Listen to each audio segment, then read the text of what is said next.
বিধৱা মহিলাসকলক পেঞ্চন দিলে চৰকাৰে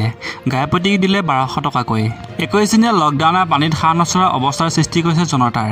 এই ক্ষেত্ৰত অসমৰ জনতাক সকাহ প্ৰদান কৰাৰ বাবে অসম চৰকাৰে গ্ৰহণ কৰিছে কেতবোৰ বিশেষ পদক্ষেপ জনসাধাৰণে যাতে তৎক্ষণিকভাৱে উপকৃত হ'ব পাৰে তাৰ বাবে ইতিমধ্যে চৰকাৰী আঁচনিসমূহ আনুষ্ঠানিকতা অবিহনে ফলপ্ৰসূ কাৰ্যকৰী কৰাৰ সিদ্ধান্ত গ্ৰহণ কৰা হৈছে ৰাজ্য চৰকাৰৰ তেনে এক আঁচনি ইন্দিৰা মিৰি সাৰ্বজনীন বিধৱা পেঞ্চন আঁচনি শুকুৰবাৰে এই আঁচনিখনৰ শুভাৰম্ভণি কৰে অসম চৰকাৰৰ পঞ্চায়ত আৰু গ্ৰামোন্নয়ন বিভাগে ৰাজ্যৰ মুঠ 1,43,318 গৰাকী হিতাধিকাৰীয়ে লাভ কৰে এই সুবিধা আগন্তুক 3 মাহৰ বাবে অৰ্থাৎ 1200 টকা একেলগে হিতাধিকাৰী সকলৰ একাউণ্টত জমা কৰি দিয়ে উল্লেখযোগ্য যে এই আঁচনিৰ অধীনত ৰাজ্যৰ 19ৰ পৰা 59 বছৰৰ বয়সৰ বিধৱা মহিলাসকলক যোগান ধৰা হয় এই পেঞ্চন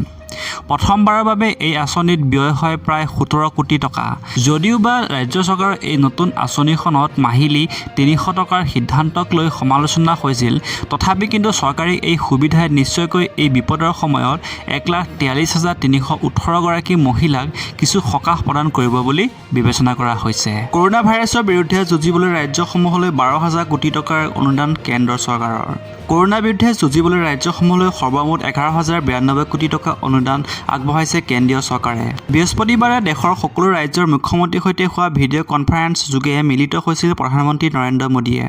বৈঠকতে কেন্দ্ৰীয় চৰকাৰৰ পৰা সাহায্য বিচাৰিছিল মুখ্যমন্ত্ৰীসকলে তেতিয়া প্ৰধানমন্ত্ৰীয়ে বিষয়টো বিবেচনা কৰা হ'ব বুলি আশ্বাস দিছিল প্ৰধানমন্ত্ৰীয়ে এতিয়া প্ৰতিশ্ৰুতি অনুসৰি কেন্দ্ৰীয় চৰকাৰে আগবঢ়ালে অনুদান উল্লেখযোগ্য যে ৰাজ্যসমূহে কৰোনা ভাইৰাছৰ পৰীক্ষা স্বাস্থ্য বিভাগ পৌৰ নিগম আৰক্ষী ভেণ্টিলেটৰ নিৰ্মাণৰ বাবে খৰচ কৰিব এই ধনৰাশি সাৱধান হওক কোভিড-19ৰ হটস্পট হিচাপে এইসমূহ ঠাই নিৰ্ধাৰণ কৰিছে কেন্দ্ৰীয় চৰকাৰে কেন্দ্ৰীয় স্বাস্থ্য মন্ত্ৰালয়ে জাৰি কৰিছে সমগ্ৰ দেশৰে 14 কৰোনা হটস্পট অঞ্চল তালিকাত থকা অঞ্চলসমূহ এনেধৰণৰ দিলছাদ গাৰ্ডেন দিল্লী নিজামুদ্দিন দিল্লী নয়ডা উত্তৰ প্ৰদেশ দিলৱালা ৰাজস্থান কাছাৰগোড় কেৰালা পাঠানামথিট্টা কেৰালা কুন্নুৰ কেৰালা মুম্বাই মহাৰাষ্ট্ৰ পুনে মহাৰাষ্ট্ৰ ইন্দোৰ মধ্যপ্ৰদেশ জবলপুৰ মধ্যপ্ৰদেশ আহমেদাবাদ গুজৰাট লাডাখ য়ুৱাটমাল মহাৰাষ্ট্ৰ ৰাজ্যত কৰোনা ভাইৰাছত আক্ৰান্তৰ সংখ্যা 26লৈ বৃদ্ধি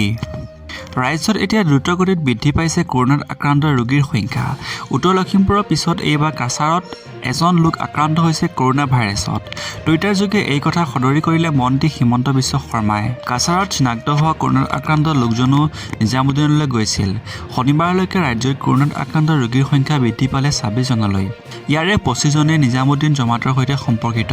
বন্ধুসকল ভিডিঅ'টো ভাল পালে লাইক কৰিব শ্বেয়াৰ কৰিব কমেণ্ট কৰিব আৰু চেনেলটো ছাবস্ক্ৰাইব কৰিব বন্ধুসকল আপোনালোকে সকলোৱে ঘৰত থাকক সঘনাই হাত দুখন ধুই থাকক আপোনাৰ আৰু আপোনাৰ পৰিয়ালৰ মংগল কামনা কৰি আজিলৈ নমস্কাৰ জয় অসম